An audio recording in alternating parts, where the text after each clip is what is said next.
Hello, dear friends. Today, I have my second interview with Dr. Les Crawford, Director of Friends of Israel in Australia. Les is a Christian and calls himself a Zionist. I would like to ask Les to share his thoughts on the right of Jews to live in the land of Israel. This issue continues to spark heated debate, culminating, for example, in anti-Israel demonstrations on the streets of American, Australian, and European cities, and on university campuses.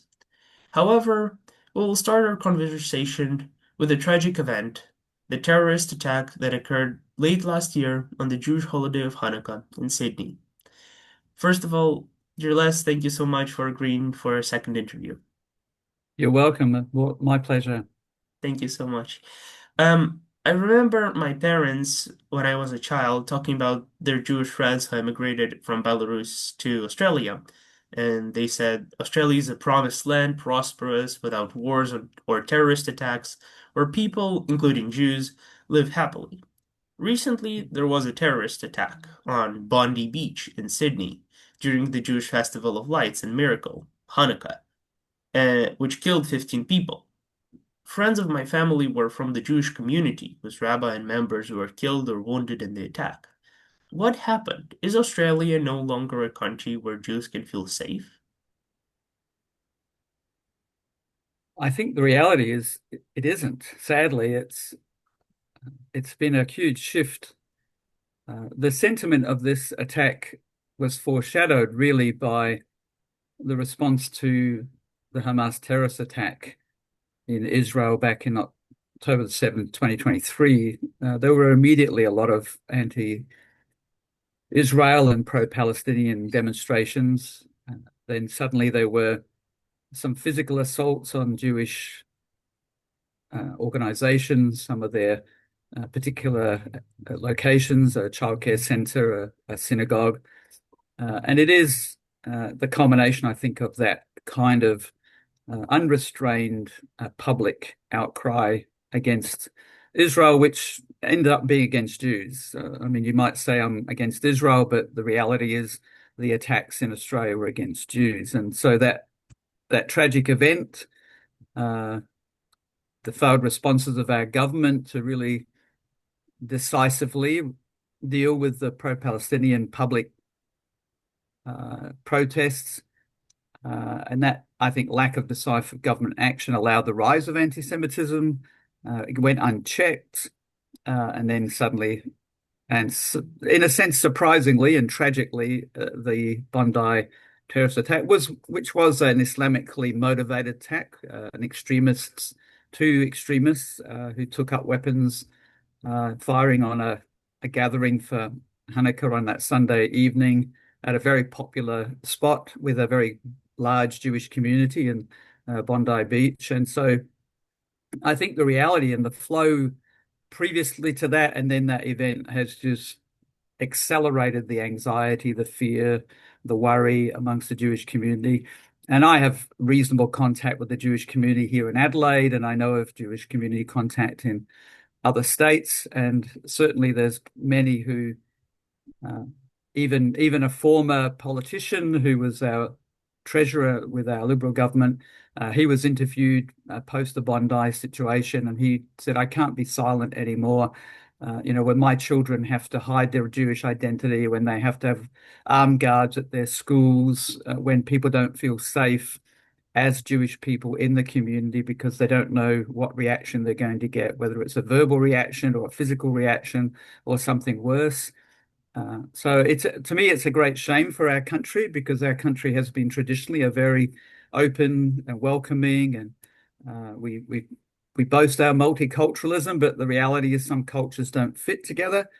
So I think it's very painful for the Jewish community, and sadly, I'm not sure how that can be undone. I mean, the government has taken some more significant actions since that terrorist attack, trying to deal with the issue of anti-Semitism. But once you let it go unrestrained for virtually 2 years, then it's very hard to sort of, in a sense, get that genie back in the bottle, as they say.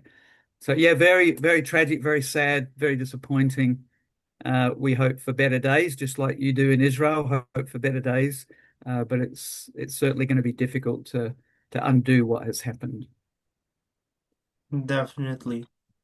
In our first interview, you described um, how your organization, Friends of Israel, um, raised money and purchased a special ambulance and donated it to Israel. You also supported the families of the victims of the Sydney terrorist attack. Can you tell a little bit more about that as well? Certainly, Daniel.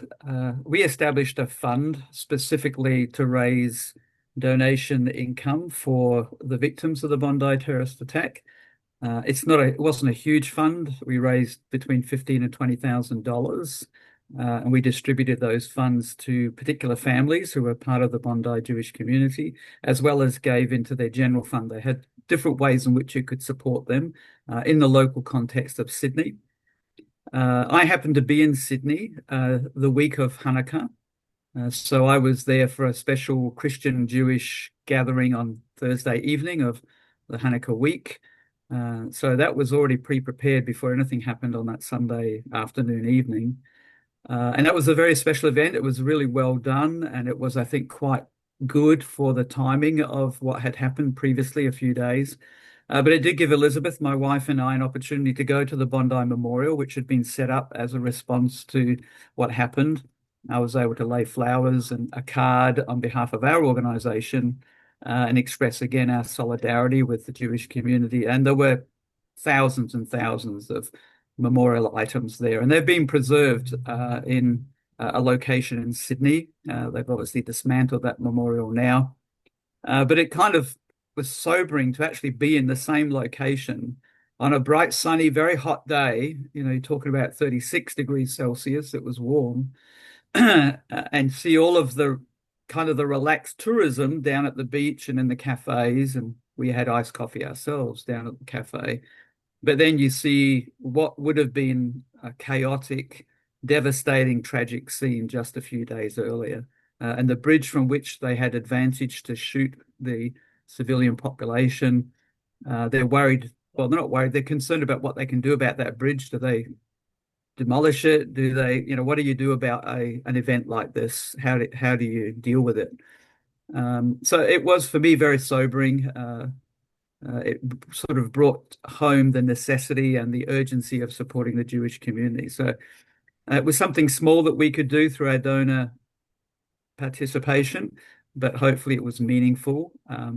All of those who've donated to the families and to the general fund are all registered as donors. You can see their names listed, and they're still getting donations. I think they've now raised up to about $5 million towards the support of families and the community, which is greatly needed. There's no doubt that will help when you lose, a father, a husband, a grandfather, or a child. It's devastating under those circumstances. So we try to keep communicating compassion, solidarity with the Jewish community where we can.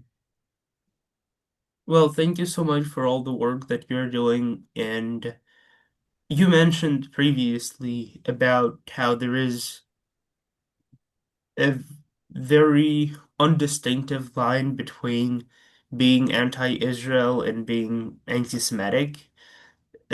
So while it is unfashionable to be anti-Semitic these days, it became very popular to speak out against Israel and the rights of Jews to Mm. live in the state of Israel. For example, government-run Iran, led by religious Shiite radicals, bases ideology on two principles: opposition to Zionism and the export of Islamic revolution.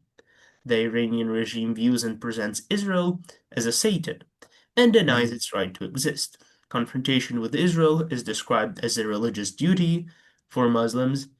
As a Christian and an Australian citizen, what do you think about the rights of Jews to live in the land of Israel? Well, you kind of introduced me as a Christian Zionist, so obviously I'm pretty supportive of Israel's right of both existence, which is Zionism, that you have a right of existence, and also location, a right to be in the ancient land of Canaan. We call it the Promised Land to a degree. It was renamed Palestine or Palestinia by the Romans, kind of trying to erase the Jewish connection. So it's known sort of as Palestine generally. And some maps, particularly some of the Arabic maps, don't even have Israel on there. They just have a blank across that whole area for Palestine. I think it's well named, the land of Israel, because it's the ancient name that is suited to it. And I think that the nation has a genuine right to the land. I have another presentation that I give in conferences called The Whole Issue of Israel and the Land. You know, what is the basis of their right to the land?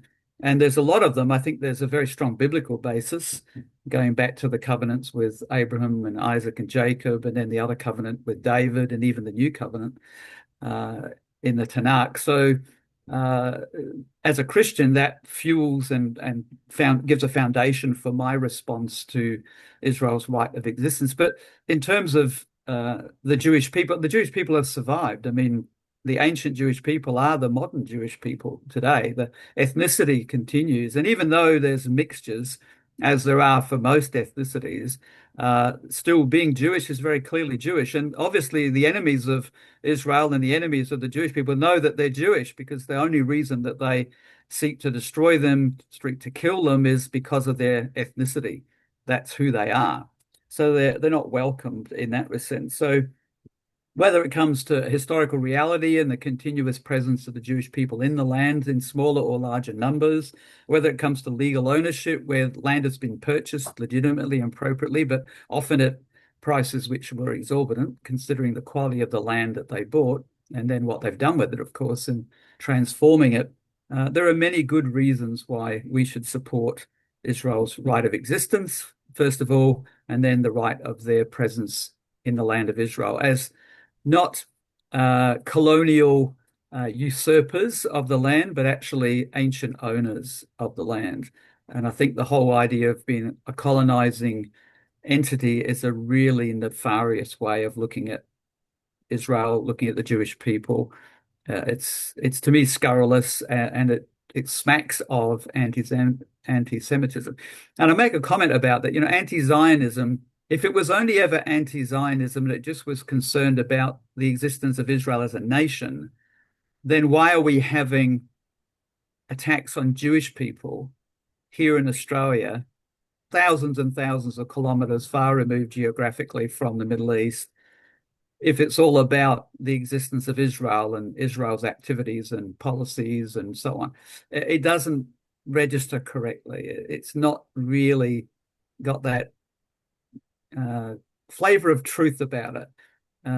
It's easy for people to camouflage their anti-Semitism with this noble anti-Israelism or this anti-Zionism. I think that's needs to be sort of called out for what it is. It is a subtle and sometimes a not so subtle way of attacking Jewish people. So would you say that even though there are some obvious differences between the modern and the ancient, between modern Israel and ancient Israel in the forms of government, the ethnic and religious belongings, it still can be justified that the state of Israel is on the promised land based on the um, holy scriptures and the canonical books? Well, definitely. Uh, One of the things that people seem to forget, that the differences exist. That nobody can argue that. I mean, modern Israel is a democratic state, probably the only real democratic state in the Middle East. It's a secular state. It does have a very strong religious uh, population, portion of the citizens of Israel, the very strong and a growing group. Um, it runs on a political basis that is very similar to Western democracies. They elect officials to their parliament, the Knesset, and they govern through that majority, even if it's difficult to form the majority, as Israel has a lot of sub parties that have to work together to create a majority. And so there are clear differences. And even Israel as a state has a significant Arab population, which are also citizens. And there are Druze, and there are probably some other smaller ethnicities, let's say, built into it. But when you look in the history of Israel's beginnings, if you look at the call of Abram that became Abraham, and the covenant that was made with him, which included the land promise, it didn't just include having a great name and many descendants, forming a great nation, but it was attached to a land. It had a geographical location. Those promises were reiterated to Isaac and Jacob. They are reiterated in the prophets. We can talk about that later.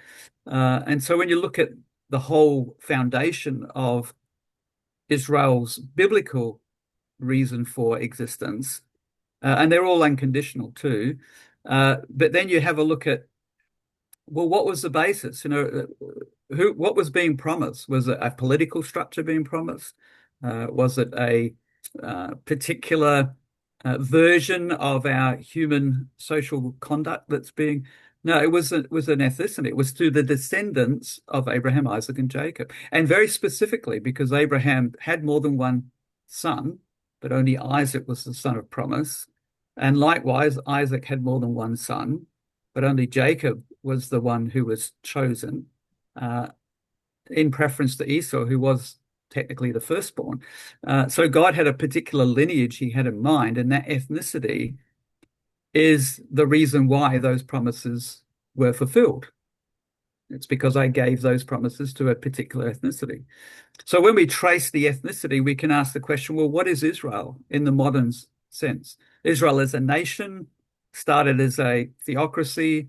It then became a kingdom. It became a divided kingdom. It became a dispersed kingdom. It was regathered in some form, but then it was overshadowed again with another dispersion, and the nation ceased to exist as a national body, even though the Jewish people always existed as a national entity in dispersion, the diaspora. So modern Israel was constituted, 1948, as you well know, as a Jewish state. It wasn't constituted as an Arab state. It wasn't constituted as a European state or any other kind of state. It was a Jewish state. In fact, the whole context of its constitution was an offer from the UN, Jewish state and an Arab state, two of them together. The Arabs refused the option of an Arab state.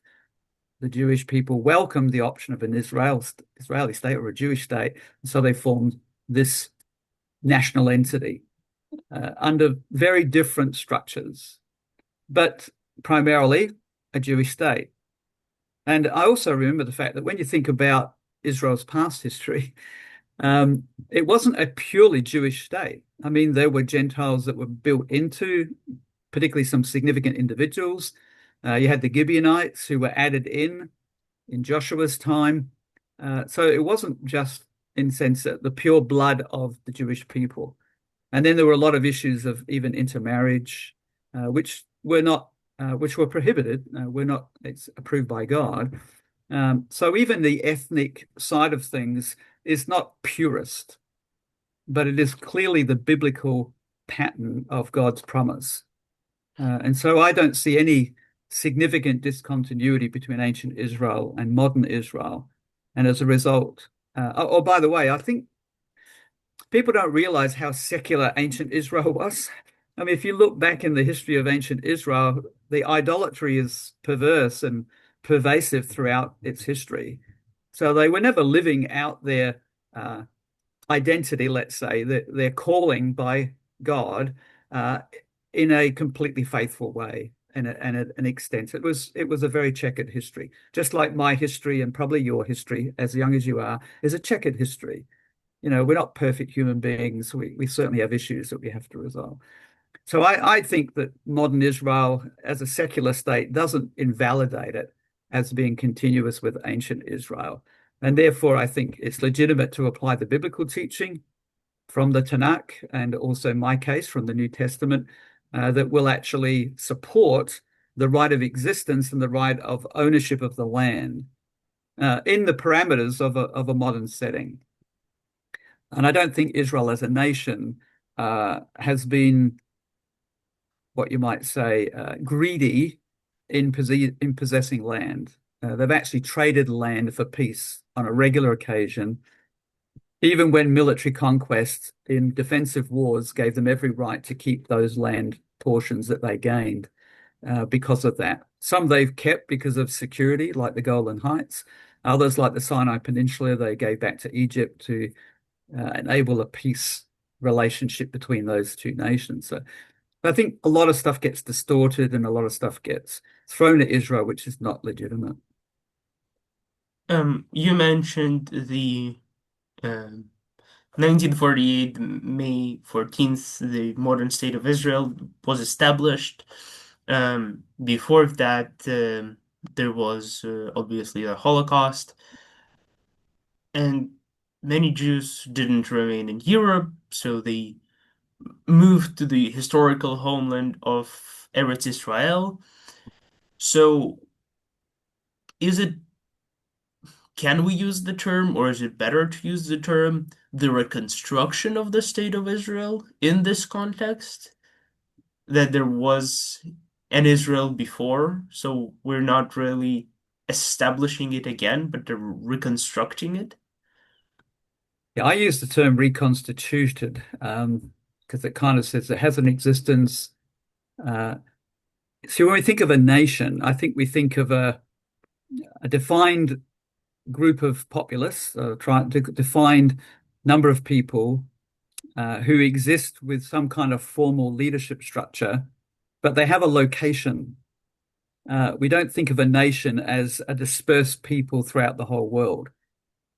I think of those being more of an ethnicity. I mean, I'm Scottish by original birth. I'm an Australian now by nationality. I'm certainly not a part of the Scottish nation because I'm no longer in that national context. I'm separate from. But in terms of ethnicity, I'm Scottish. You know, I can say they're my people, even though I'm far removed from them. So I think the whole idea of the reconstruction or the reconstitution or the reformation of the state of Israel it's kind they're to me legitimate terms because to be a genuine nation functioning as a nation, you need to have governance, you need to have location that's clearly specified by limitations of borders, boundaries, and you obviously have to have a population that exists within that area. So you can't just have a land with nothing in it, but you can't have a people without a land. I mean, that just doesn't work. When you talk about the things that have led up to the formation of the nation of Israel, the persecution historically, the terrible Holocaust reality, and that final solution, which if the Nazis had won the war and controlled the world, then the Jewish population would have been completely eradicated. I'm quite sure they would have fulfilled that final solution to its ultimate end. And I do think that accelerated the Jewish return to the land, but it was already happening. I mean, people were returning to land before the end of the end of the Second World War, not in the larger numbers that occurred afterwards.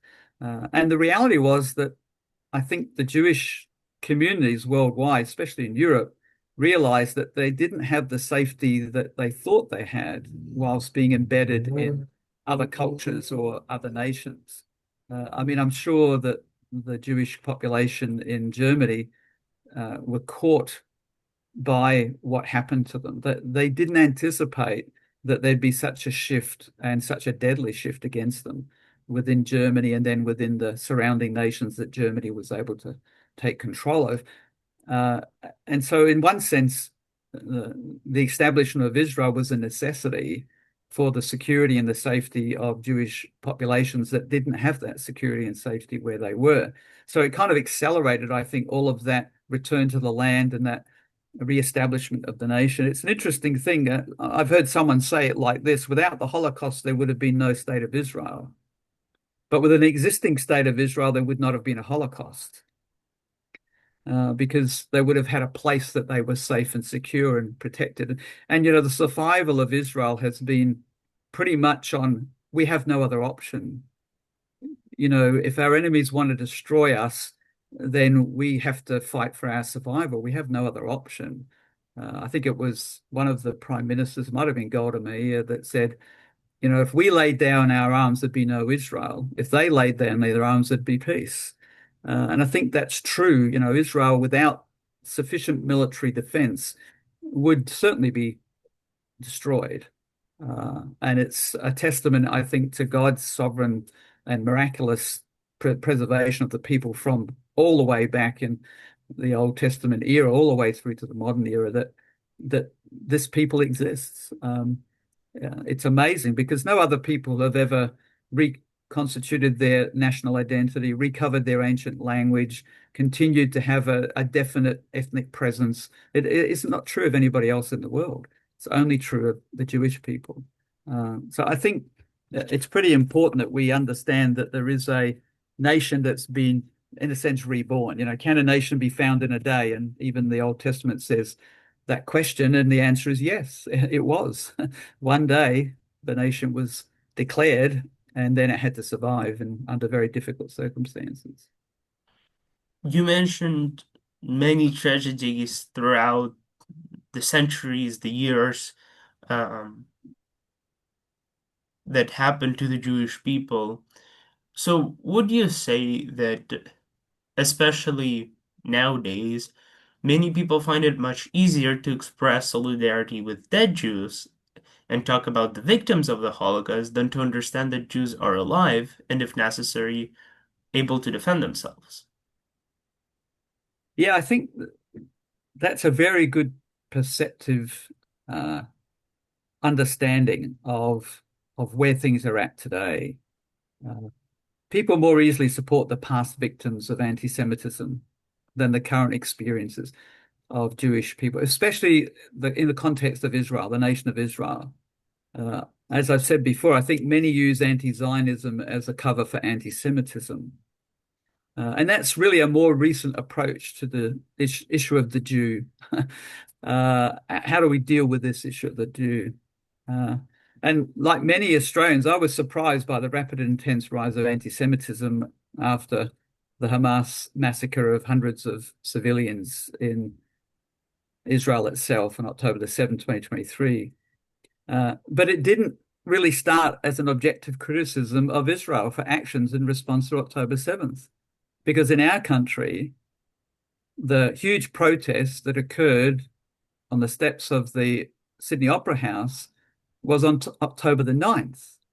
Now, Israel had had no opportunity to do anything more than clean up the aftermath of that Hamas terrorist attack and to try to find and eliminate all of those existing terrorists that were still operating in their land.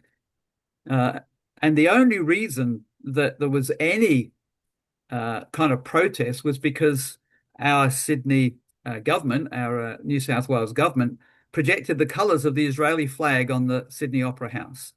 That's what they did in solidarity with the distress and the harm and the hurt and the pain and the anguish of the Jewish community because of October the 7th. Nothing had happened yet. Israel hadn't gone into Gaza. Israel hadn't started to try to clean out Hamas and disarm Hamas and destroy their infrastructure militarily and so on. Nothing had happened. And yet we had this huge, massive protest. And it's very difficult to organize massive protests. It's almost like there's advance warning that this is something that's on the books. It was really weird. I don't really fully understand it. And so that was supposedly a protest against Israel. But for what? For existing. Because they hadn't done anything yet. And of course, Israel is a Jewish state. So it's a protest against Jews. And the reality is they were saying things like, death to the Jews, gas the Jews. I mean, they was making horrendous statements. And that's one of the reasons why I said earlier, the government didn't nip that in the bud. And those protests continued and that sentiment grew. And then, of course, the narrative that was added to that was the poor Gazan Palestinian population are suffering terribly because of Israel's illegal and inappropriate and excessive warlike actions. They're committing genocide, they're doing this, they're doing that. But in the end, what do you do to defend your nation against a border enemy that is determined to eliminate you, to kill every one of you without discrimination? And they had no discrimination in that attack. So I think it is easy for people to sympathize with the Holocaust survivors. They went through horror, they went through terror, they went through German evil, and they can sympathize. But what about sympathizing with, those who were families of the hostages or the hostages themselves? There was no real sympathy shown for them, certainly not in any of the pro-Palestinian rallies. that I experienced or that I saw on the news, they didn't have Australian flags flying. If you go to a pro-Israel rally, they'll have Australian flags along with Israeli flags. They join together. They only had the flags representing the Palestinians because they're generally not what we might call patriotic citizens of Australia. They're not standing for Australia. They're standing against something that I think is an embed hatred, and I think it represents the most ancient hatred of all against the Jewish people, and it has no rational basis. So you can't really debate. You can't discuss these things with those already persuaded. They don't come to the party. So, yeah, sadly, I think you're dead right. You know, we can have solidarity with dead Jews, but not with living ones. No, it's not an option. Unless, of course, you're differently persuaded, as I am, and many others too. So, thankfully, there are many in Australia who are as much disappointed and concerned as I am about what has happened in our nation. And perhaps we've got a better vantage point because we've seen what's happened in Europe, we've seen what's happened in the UK, where if you have a dominant Islamic presence, it can go quite badly. Uh, so we're in an earlier stage than that, but some of our cities are quite strongly influenced. Sydney, particularly, is quite strongly influenced by a large Islamic population. And I think our government's fearful of the voting power of that population. And that's one of the issues of democratic societies is we live for votes and not for principle and what's right. On May 14th, 1948, the Jewish date of this is 6 of ER 5708, was declared the declaration of the establishment of the State of Israel. And I would like to quote from this document. The State of Israel will be open for Jewish immigration and for the ingathering of the exiles. It will foster the development of the country for the benefit of all its inhabitants. It will be based on freedom, justice, and peace, as investigated by the prophets of Israel. It will ensure complete equality of social and political rights to all its inhabitants, irrespective of religion, race, or sex. It will guarantee freedom of religion, conscience, language, education, and culture. It will safeguard the holy places of all religions. Can the prophets and prophecies found in canonical books provide evidence for the creation and existence of the State of Israel? What do you think about this? Uh, yeah, I've read the founding documents of the State of Israel as part of getting to know the history and it's so true that it was founded on the basis of a place for everyone, not just Jewish people, and the desire to include the existing population as a part of the nation builders, the Arab population. Now, unfortunately, of course, war was pending and war broke out, and that made it quite difficult for that vision to be fulfilled in its entirety. Although obviously many Arabs did incorporate into the nation of Israel itself. Uh, as I think about the nation of Israel, it's kind of an interesting connection with the Old Testament scriptures from our point of view as Christians. You know, when the prophet Jeremiah spoke of God's relationship with the nation of Israel, he said that so long as the fixed order of creation, the sun, the moon, the stars remain, so shall Israel. So he was saying that if this order, which we naturally expect every day, the sun to rise, the moon to exist, the stars to be in place, uh, Israel will remain.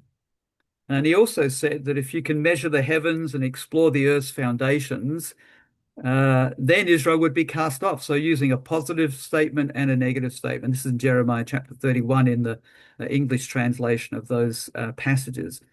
And it seems pretty obvious that God has a longevity of plan for this nation. It's not just finished as a result of Roman military activity in the first and second centuries. It continued well past that, even into this modern era.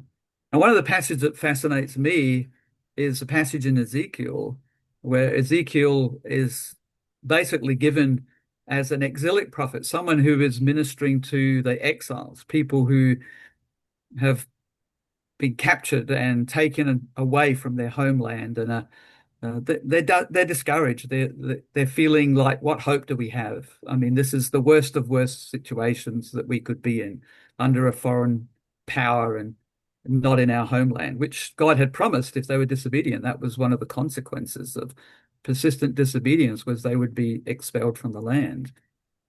But Ezekiel has the affirmation that God promises a spiritual renewal for this people. And that spiritual renewal is actually illustrated in the vision of the dry bones, the valley of the dry bones. It's quite a dramatic vision. And when you read the text, you read that the dry bones represent the whole nation of Israel, not just the southern kingdom or the northern kingdom, not just Judah and Benjamin, but all the tribes. Everybody's included. But when they are reformed, when he looks over the valley and he is asked the question, can these bones live? And Ezekiel says, well, you're the sovereign God of all things, you know. And he prophesies to these bones, and they all come together as skeletons, and then they're given flesh, sinews, muscles, skin, and they're standing there as an inanimate, large army, but they're not alive. And I see that as what happened to Israel. Israel has been reconstituted as a large army, but they're not spiritually alive. They are physically, nationally alive, but they're not physically alive. Because the prophecy goes on to then say that there's got to be animation, there's got to be life granted to these inanimate bodies.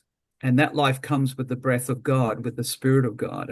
And they're animated. And then there is this huge living military force, really, in the context of Ezekiel. And I think that, God has promised a future spiritual reality for the nation of Israel. So within our Christian circles, people say, well, there's no real Old Testament stuff that sort of supports the existence of modern Israel. I say, well, hang on a minute. Let's have a look at the book of Ezekiel. Let's have a look at someone who was giving encouragement to the exiles who saw they had no hope, and yet God had a better plan, a better future than they envisaged. The exiles thought their fate was permanent. Now, this is it. We're not going to ever be restored to the land. We're not ever going to be enjoying God's favor again. Things are very dark, very difficult. And Ezekiel had a better message. And so 1948, I think that prophecy was beginning to be fulfilled. I think there's more to come yet for this nation, this great nation, this special nation. So, yeah, I'm pretty certain that you can find in the Old Testament books or the canonical books of the Tanakh, both for the evidence for the creation of the nation and the existence of a nation and its recreation and re-existence. And as a Christian, that's one of the foundational truths that supports my work in serving the Jewish people and seeking to be a blessing to the nation of Israel. I don't do it just because I've got, a conscience about their needs or social sort of concerns. It's because I have biblical convictions that drive me to be the person I am and to serve in the way I do. And that's true of our mission. That's the whole foundation of our mission. So it doesn't sort of rise and fall on, circumstances or opportunities. It's purely based on what God has said to us as people who believe what God has said in his word, whether it's the Old or the New Testaments combined. So, yep, I think that there's plenty of evidence that we can marshal to support the case for Israel in the modern era. Well, thank you so much. As you know, I do one Jewish joke in every interview. I tell a You Jewish do, joke. yes, you do. Um, so today it is more of an Israeli Jewish joke, a international Israeli Jewish joke. So here it is. The Israeli ambassador to the UN makes the introduction to his words. Ladies and gentlemen, before I commence with my speech, I want to relay on an old Passover story. When Moses was leading the Jews out of Egypt towards the Promised Land, he had to go through the nearly endless Sinai Desert. When they reached the promised land, the people had become very thirsty and needed water. So Moses struck the side of the mountain with his staff, and the pond appeared with crystal clean, cool water. The people rejoiced and drank to their heart's content. Mm. Moses put down his staff and went to a solitary corner of the pond to drink and meditate in prayer. But once Moses returned, he found that his staff had been stolen. I have a reason to believe, ladies and gentlemen, that the Arabs stole the staff of our great prophet Moses. The Palestinian delegate to the UN, hearing this accusation, jumps from his seat and screams out, "That is not true. It is widely known that there were no Palestinians at that time." And with that in mind, said the Israeli ambassador, Your Honor, I ask that this fact to be included in the protocol of this meeting. Of course, it is just a joke, and there are many points of view regarding the rights of Jews and Palestinians to this land, including directly opposing ones. But I believe it is important to emphasize that in addition to canonical texts, the contemporary realities of the world in which we live must also be taken into account.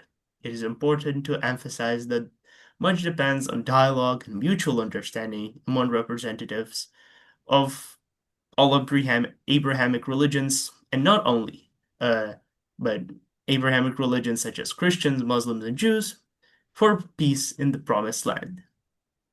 Amen. So Amen. thank you so much for your time and the great opportunity to learn from you. You're welcome. It's always a pleasure to catch up with you online, and especially thankful to be able to contribute something to the work that you're doing, trying to connect us all in a respectful and mutually beneficial way.